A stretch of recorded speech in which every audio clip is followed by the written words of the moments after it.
This is your news source evening bulletin for today, Wednesday, the 14th day of February in the year 2024.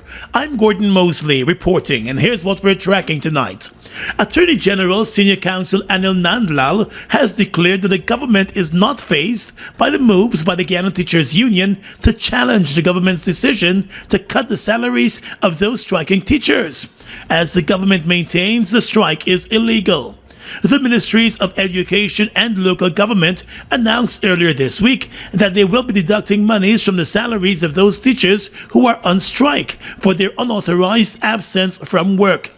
Appearing on his issues in the news television program, the Attorney General maintained the government's line that a nationwide strike is political. He said any move by the union to challenge the salary cuts would have no merit. The government, like every other employer, has a right to levy a deduction against workers who are absent from work without permission, leave, or authorization. That is standard industrial law, standard labor law, and standard industrial practice. But the Attorney General also said persons are confusing the right to strike with the freedom to strike. He said the Constitution confers upon citizens a freedom to strike, not a right to strike, and there is a huge distinction legally between the two. So if the government decides to withhold pay,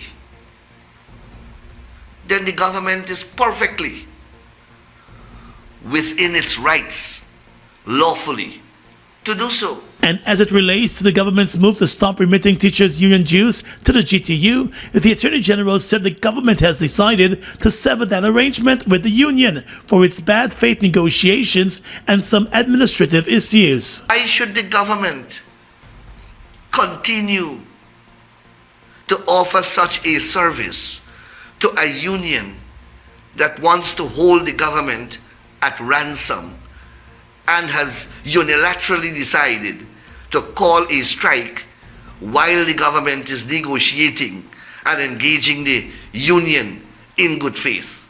Why should a government aid and abet the misuse and abuse of union dues on behalf of the teachers of this country? The Attorney General said the government does not want an antagonistic relationship with workers and their unions, but the government will not work on the bad faith or duress. Teachers across the country are continuing their strike action, even as the GTU has moved to the courts to challenge the government's decision to cut the salaries of the striking teachers. More news coming up in just a moment.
Thursday, February 22nd. We're heading to the biggest wet fed of MASH. Splash-O-Mani 2024 at the Guyana National Stadium. Nuff Water, Pulse, Nuff Soca. The night before the holiday. Soca star Problem Child.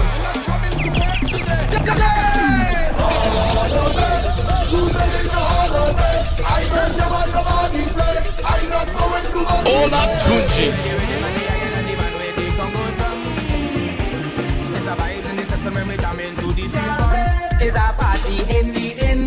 Mash Arani, the official wet fed of MASH 2024. Problem Child. Olatunji and more to be added. Come, let's soak you down in water and soca. Early bird tickets 3,000. Brought to you by Hits and Jams Entertainment. Fireside Suite, standard and unique. Room fresh and nice, comfortable and neat. 24-hour whole day we a do it. Affordable price on a Garnet Street, yo. Can't vex, cause we top of the line. Fireside are the best, 5-star we a shine. From you come one time, we tag a left on your mind. To tell your family, your friend, them one more time say. Best service a Fireside Suite. Safety ensured on a Fireside Suite. Price them cheap on a Fireside Suite. Come enjoy your stay on a Fireside Suite. Fireside Suite located at 154 Garnet Street, Kitty. For bookings and reservation, call contact number 623-3473. It's one of your biggest goals, getting your own home, where memories are made, where happiness lives. You may feel that home ownership or renovation is beyond your reach, but we at Republic want you to know that there's always a way. Ask us about our suite of mortgages. Let's help make your housing wishes come true. Or advise on how the equity in your existing home can finance other dreams and goals. Call or go online to learn more. Bust the flavors. We're full of flavors. Bust the flavors, that my crave for. We're full of flavors. Tell your neighbors about the bust the flavors. Grab a bust the flavors. Yeah, thirst buster. Grab a buster. Bust the flavor, taste the savor. Bust the flavors. Bust the flavors. Let's tell you now that the Guyana Teachers Union has revealed that a small number of teachers have returned to their classrooms in light of the government's decision to cut their salaries. However, the president of the Guyana Teachers Union, Mark Light, today said the majority of teachers remain resolute and are not prepared to head back to school until their salaries are increased. There are reports that some teachers have returned to the classroom, basically because of the threat, that letter that went out last Friday, which we see as a clear threat and confirm what we suspected all along, that it wasn't the union that was threatening the teachers, but the Ministry of Education. He said while few teachers have returned to work, thousands remain on the picket line every day across the country. As you can see, the number of teachers that are out here representing themselves and showing solidarity with the union, the numbers are still high. So we are not threatened about that. I think what it has done, it has aggregated more teachers. So while some may have gone out back on Monday, we found that they did not return to work on Tuesday and today and so on. So it is not a case where we are worried about that. We have enough numbers out here and our data shows that our teachers are supporting the union because they understand that we need to work for a livable wage. And the GTU's regional vice president for Demerara, Collis Nicholson, told News Source that in the county of Demerara, more than 85% of teachers remain on strike. In some areas, there are some teachers going in, but it's not a lot. And if we look at what has been happening throughout the county and the other two counties, we recognize that many of our teachers are a part in solidarity of the industrial action. They may not be literally on the road, but they're at home. He said the union will not buckle under pressure from the government. The decision by the government to cut the salaries of teachers has been met with resistance, and the GTU has since moved to the High Court to block the move. Outside the Ministry of Labor today, where striking teachers continued with their protest action, demanding that their needs be met, GTU General Secretary Coretta MacDonald expressed hope that the court will find favor with the union's application. We have a whole lot of faith in the courts. We believe that they are professional people who operate in the courts, and we're hoping that they are going to use the legal aspect of what has been submitted. They will use the legal arguments and make a pronouncement on that. And even with an application before the court, Ms. MacDonald said the union stands ready to engage in dialogue with the government to discuss the substantive issue of salaries. Government's reaction or non-action will determine whether the strike will continue beyond this week, she said. If the government is ready to talk, as we are saying, if they're ready to talk, then we are open to talking with them. As a matter of fact, we would have submitted our proposal to the government, expecting that the government would submit to us a counter proposal. We have not received that. All we are seeing is some 27 points document that they're talking about, and we're not sure what exactly they're saying, because if you compare that with the proposal that we would have submitted, it has nothing to do with that. As a matter of fact, the main issue that we are arguing about at this time is that of salaries. The GDU has said while the government has addressed a number of policy issues related to teachers over the years, it continues to dodge negotiations on the main issue of salary increases. Still on the industrial front, but in the private sector now, more than 50 drivers and salesmen from local conglomerate Banks DIH Limited parked their trucks in protest today over the company's commission package for sales. The workers have accused the company of repeatedly failing to offer them a reasonable commission on their monthly sales. As they stood outside the new Banks DIH multi-million-dollar parking facility at Thirst Park, the protesting workers explained that in order for them to receive a commission on their sales, they must achieve 65% or more of the sales target. Once they are unable to meet that target, no commission is paid. One of the protesting workers, Joel Sam, said due to the current system, many workers within the sales department would work tirelessly and still be unable to receive a commission on their sales. So if you sell 64%, the whole 64% gone on the drain. We get no money for that. And this is the problem. We work and we getting paid for we work. So if you set a target, if they set a target for sales, and you only achieve 6 to 4% of the target, you don't get nothing. It starts from, if say they give you a 10,000 case for this month, right? And if you say you sell a 7,000 case and then something they come to like but a 6%, you're gonna have no commission to get. You get no commission you have to get. Sam said the workers want the current sales commission system to be scrapped. He said back in September the company agreed to look into the concerns of the workers, but there was no movement in the area. Another worker, Henry Allman, said under the current system, he often goes home with just his basic fortnight salary of $36,000. The workers are proposing that they be paid $15 for every regular case sold and $12 or $10 on every plastic case of beverage sold.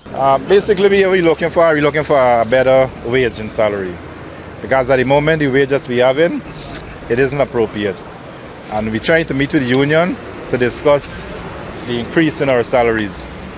At the moment, the company giving us 75%. This after they have completed their 65%. So what they're saying, how long we complete 65%, we're going to pay for 75% up.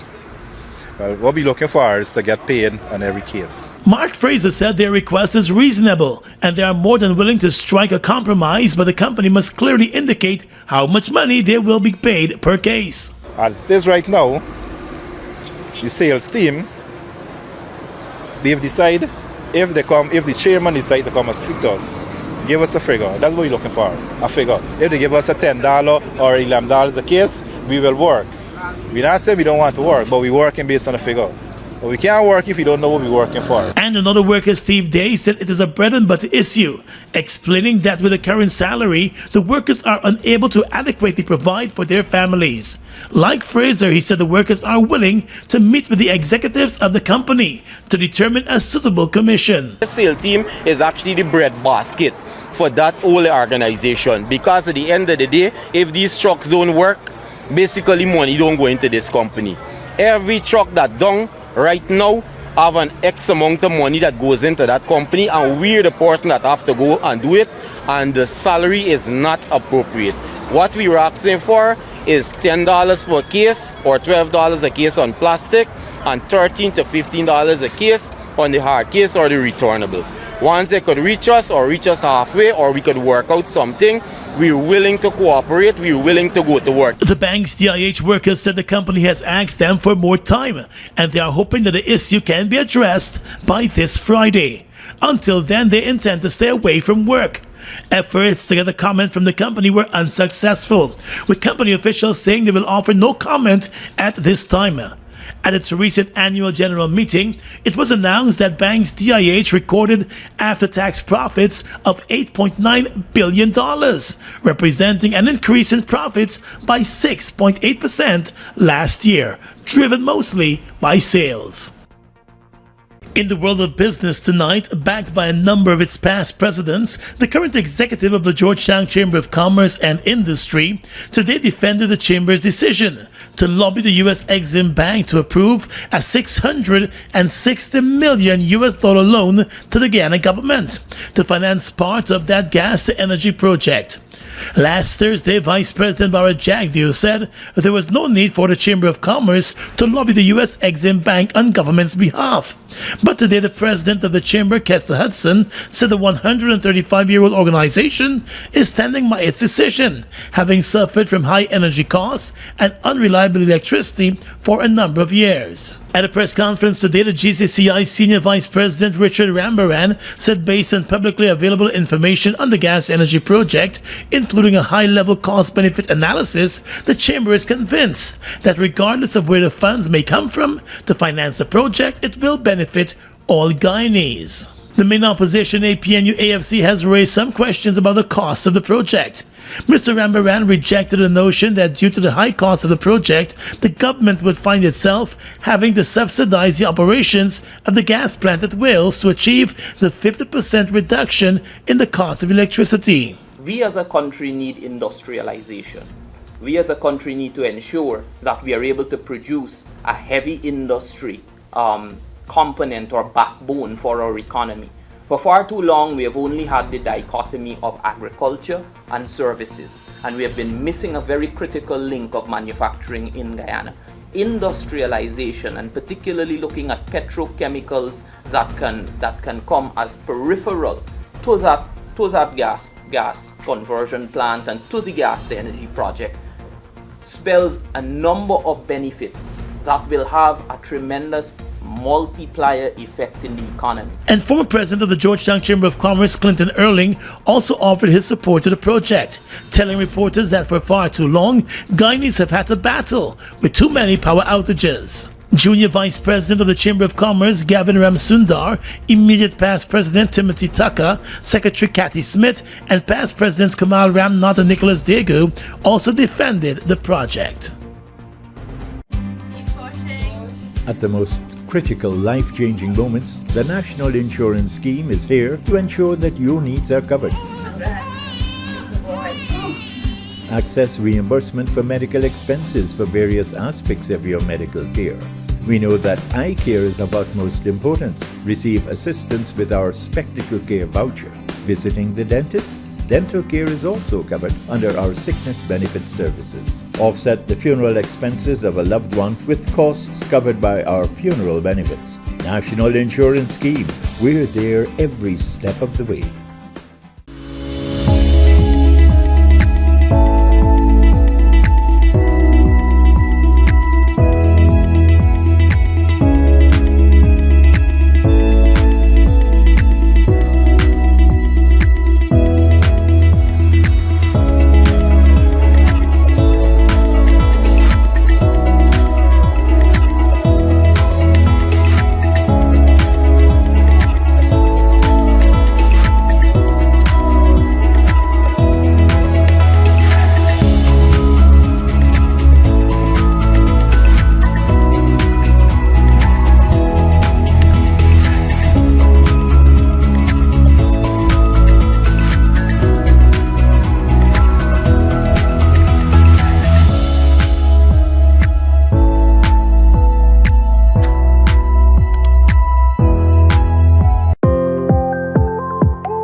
Look at the breathtaking beauty of the Essequibo.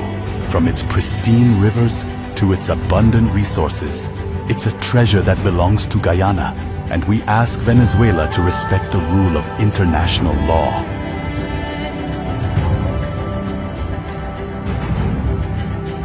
Our commitment to this land is not just about ownership. It's about preserving its beauty and resources for our people and future generations.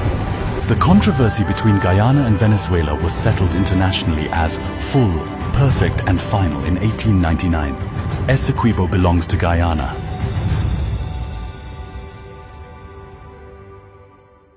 On the police blotter tonight, police investigators have launched a probe into the attempted execution of 36-year-old Tugville Georgetown resident Winston Hazel. The man was shot multiple times to his body last night, just as he drove up to the entrance to his yard. According to a police report, the incident took place just after 7 p.m. Hazel was driving his motor car and was about to drive into his yard when two men who were on a motorcycle a short distance away from the house hopped off of that motorcycle and opened fire on Hazel's car. Hazel reportedly jumped out of the car and ran into his yard, but was hit multiple times to the body as he called out for help. The two gunmen then hopped back onto their motorcycle and sped away from the scene, leaving the injured man behind. The police said Hazel was shot 12 times but survived. He was rushed to a private hospital and then across to the Georgetown Hospital, where doctors there hurried him into surgery and managed to stabilize him, saving his life. The police said when its investigators visited the scene of the shooting, they discovered several bullet holes to the man's car. Investigators were also able to recover 7 9mm spent shells along with 1 live 9mm ammunition. Today, investigators spent the day going through surveillance video recordings from the area that might have captured the shooting incident. The victim, Winston Hazel, remains in a critical condition. There are several questions being asked about the attempted execution. In March 2022, Hazel was arrested with another man and charged for drug trafficking after 12 pounds of cocaine was found in their possession. He was initially denied bail and remanded to prison on those drug trafficking charges, but was later released on bail. His drug trafficking trial is set to begin on the 1st of March. Just last week, another man who was facing drug trafficking charges in a different case was executed outside a wake house in North Ruimveldt. The investigations into that murder are ongoing. The Ministry of Education's Allied Arts Unit has confirmed that it disqualified a young singer in the Children's Mashramani Calypso competition, declaring that the Calypso piece did not follow the rules of the competition. The song about the cost of living and the recent 6.5% salary increase for public servants has become a hit on social media, but not with ministry officials. The young Calypsonian from Berbice in her song wanted to know how she would be able to survive with a 6.5, highlighting the increase of food items in the marketplace and the bills that have to be paid monthly. The Education Ministry has now ensured that she and her song will not survive the children's competition, disqualifying her completely.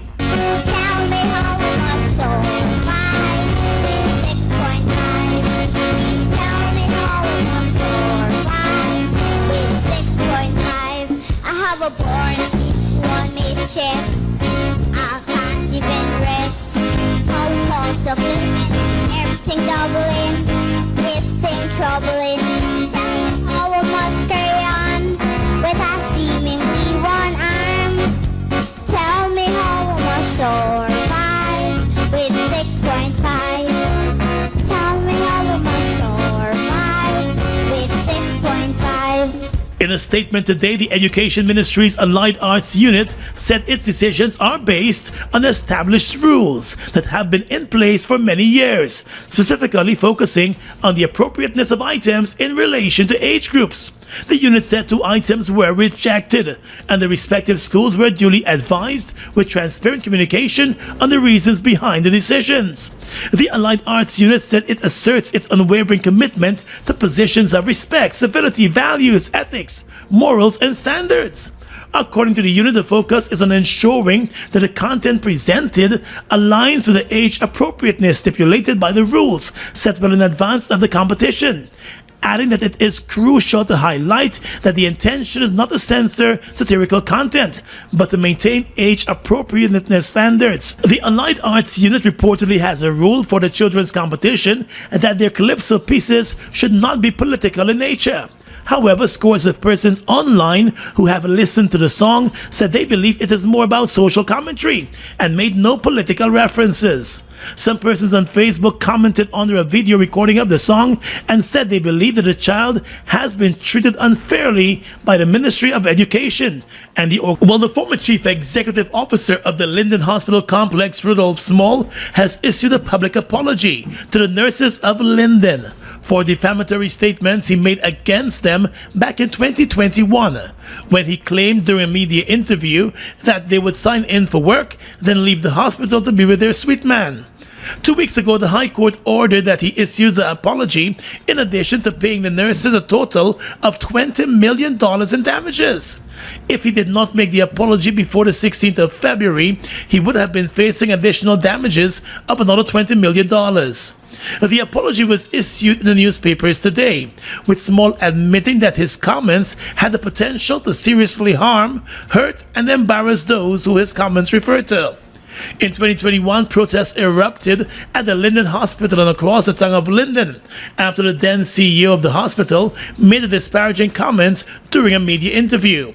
Furious nurses launched a protest and were joined by community leaders and residents. The CEO was removed from his post and transferred to the Ministry of Health, but then he was sent back to Linden to continue serving at the hospital in the same position. He then issued an apology for his statements being made public. The nurses, through the Guyana Public Service Union, said the apology was never extended to them for the actual statements, and they decided to move ahead with a class action lawsuit against the CEO. Small resigned from the job eventually in 2022, but the court case followed him until a decision was handed down recently by the acting Chief Justice. Did you know Guyro's Super 95 gasoline has an octane rating of 95, the highest rating available in Guyana? This premium fuel is known to enhance the performance of your engine, making it run smoother and more efficiently, leading to better fuel economy and improved performance. Choose Super 95 for more mileage and better overall performance.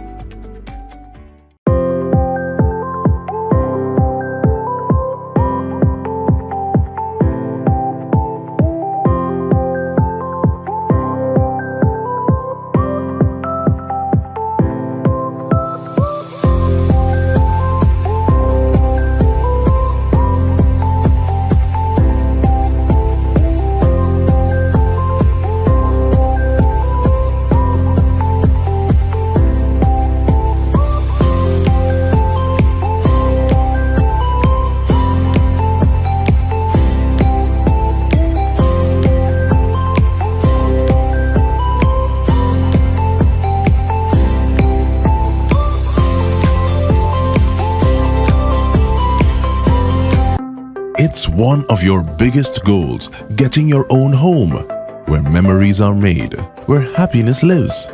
You may feel that home ownership or renovation is beyond your reach, but we at Republic want you to know that there's always a way. Ask us about our suite of mortgages. Let's help make your housing wishes come true. Or advise on how the equity in your existing home can finance other dreams and goals. Call or go online to learn more. Look who's in the mix now. The new Buster Soda Water. 0 calories, 0 sugar, 0 artificial flavors. 100% refreshing.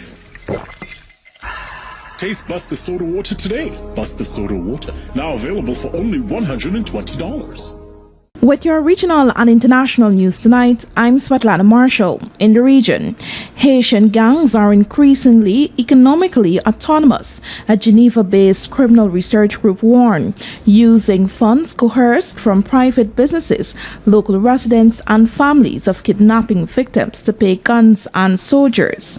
Quoting a section of the report published by the Global Initiative Against Transnational Organized Crime, Reuters said gangs have undergone a radical evolution, going from rather unstructured actors dependent on resources provided by the public or private sector to violent entrepreneurs. The report said this development poses myriad challenges to a long-awaited UN-backed international force, which Haiti's unelected government requested to support its under-resourced police and alleviate the humanitarian crisis back in October 2022.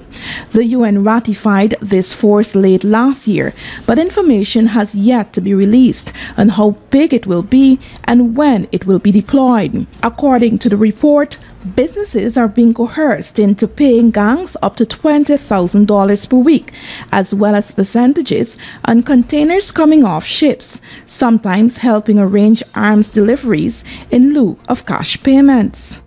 Ecuador's electoral court set April 21 for a referendum on measures to tighten security, fight organized crime, and reform the constitution. It said on Wednesday amid worsening conflict between government forces and criminal gangs.